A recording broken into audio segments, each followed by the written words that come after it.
अगर मैं आपसे कहूं कि आपने इस लाइन को छोटा करना है तो आप कैसे कर सकते हैं? एक ऑप्शन है कि आप इस लाइन को अरेज कर दें। दूसरी ऑप्शन है कि आप पेज का उतना हिस्सा काट दें जितनी आपने लाइन छोटी करनी है।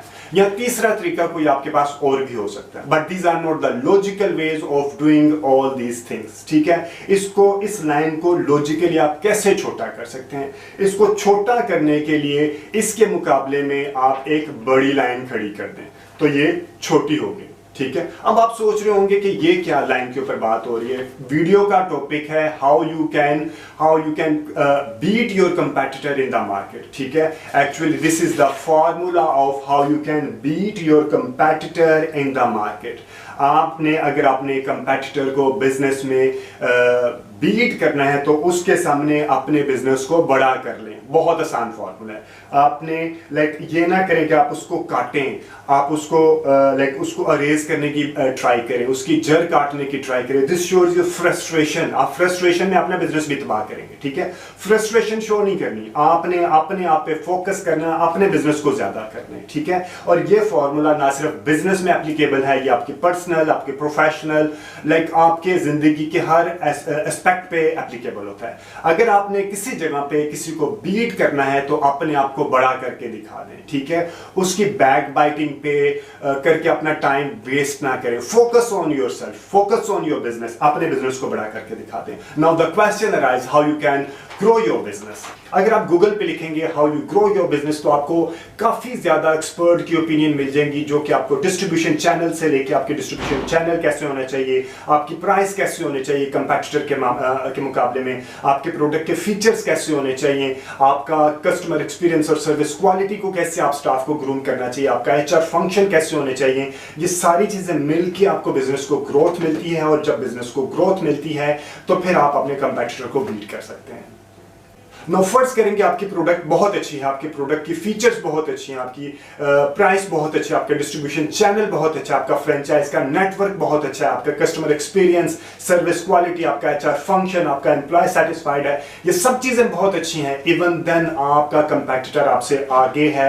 इसकी रीजन क्या है? मल्टीपल रीजन हो सकती हैं, लेकिन आज इस वीडियो में मैं सिर्फ आपको मार्केटिंग से रिलेटेड डिस्कशन करूंगा। ठीक है, हो सकता है जिस इंडस्ट्री में आप प्ले कर रहे हैं, जिस इंडस्ट्री में आप अपनी प्रोडक्ट बेच रहे हैं, उस इंडस्ट्री से जो कंज्यूमर है वो आपके प्रोडक्ट से अवेयर नहीं है, उनको पता ही नहीं है कि आपके प्रोडक्ट की प्राइस क्या है, आपके प्रोडक्ट की फीचर्स क्या है, वैल्यू एडिशन क्या है, आपकी प्रोडक्ट की अवेलेबिलिटी क्या है, उस कंज्यूमर को पता ही नहीं है। ठीक है, तो कंज्यूमर को बताने के लिए you should be well known in the category you are working in.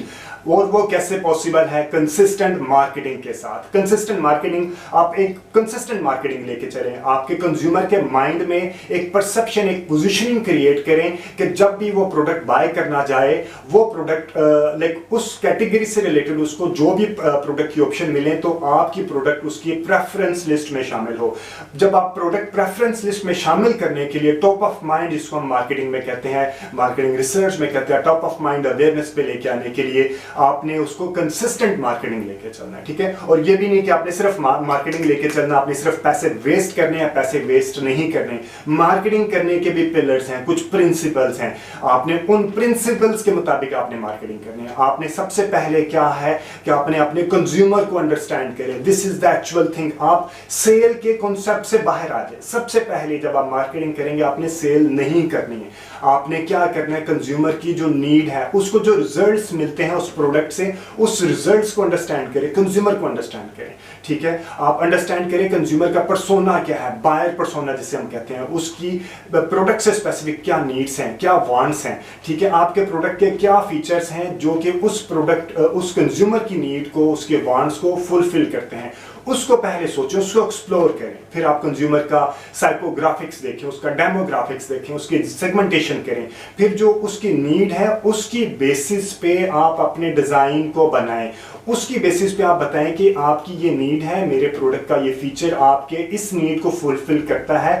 Then you will be in a position कि आप कंज्यूमर के माइंड में बैठ सकें। ये भी नहीं है कि आप एक रैंडम मार्केटिंग करना शुरू हो जाएं। ठीक है, आपने बेचना किसी और को है, किसी और को, आपकी सिलेक्शन ऑफ टारगेट ऑडियंस ही सही नहीं है। नंबर वन, अपनी सिलेक्शन ऑफ टारगेट ऑडियंस सही करें। ठीक है, आपने ये देखना है कि आपकी ऑडियंस कौन सी है। ठीक है, सेगमेंटेशन करें, उनकी सिलेक्शन करने के बाद उनकी नीड एंड वांट्स देखने के बाद फिर आप डिजाइन बनाएं, फिर आप एडवर्टाइजिंग करना शुरू करें। ठीक है, आजकल एडवर्टाइजिंग, वैसे भी पहले एडवर्टाइजिंग थी कि आपने ATL ऐड बना दी, लाइक एक जिसे कहते हैं एक इम्पैक्टफुल मार्केटिंग होती थी, लेकिन अब वो इम्पैक्टफुल मार्केटिंग बहुत सेगमेंटेड हो चुकी है।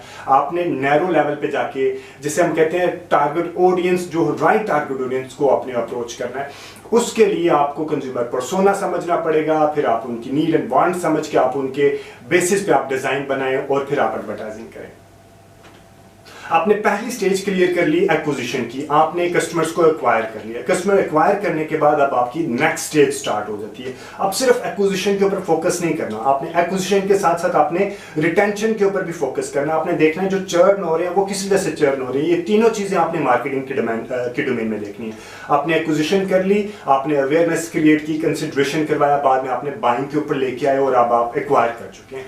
अब आपने उन्हीं कस्टमर्स को रिटेन करना, उनको वैल्यू एडिशन देनी है, उनको अच्छा कस्टमर एक्सपीरियंस देना है, अच्छी सर्विस क्वालिटी देनी है। ठीक है, उसके बाद जब आपके पास वो रिटेन हो जाएंगे तो आप उनको लॉयल्टी के पॉइंट्स, आप क्या कह सकते हैं कि लॉयल्टी प्रोग्राम स्टार्ट करें उनके लिए। फिर लॉयल्टी प्रोग्राम स्टार्ट होंगे, देन वो आपकी लाइक मार्केटिंग वो खुद करेंगे। जो आपके लॉयलिस्ट होंगे वो खुद आपकी मार्केटिंग कर रहे होंगे, आपको इतने ज्यादा फोकस करने की जरूरत भी नहीं है, बल्कि आप उनसे रेफरल ले सकते हैं। जो सेटिस्फाइड कस्टमर होगा आप उनसे रेफरल लें। ठीक है, फिर आपकी एडवर्टाइजिंग की कॉस्ट भी बच जाएगी, आप रेफरेंस मार्केटिंग स्टार्ट कर देंगे। और वो किस वक्त पॉसिबल है, जब आप वैल्यू एडिशन दे रहे हैं, जब आप अच्छी सर्विस क्वालिटी दे रहे हैं, अच्छा कस्टमर एक्सपीरियंस दे रहे हैं। आपने ऑन बोर्ड तो कर लिया हुआ है, अब आपने उनको रिटेन करना है। ठीक है, रिटेन करने के लिए रिवॉर्ड पॉइंट्स अच्छे मिल रहे हैं, उनको अच्छी सर्विस क्वालिटी मिल रही है, और फिर वो खुद ही आपकी एडवर्टाइजिंग कर रहे होंगे, वो वायरल हो जाती है।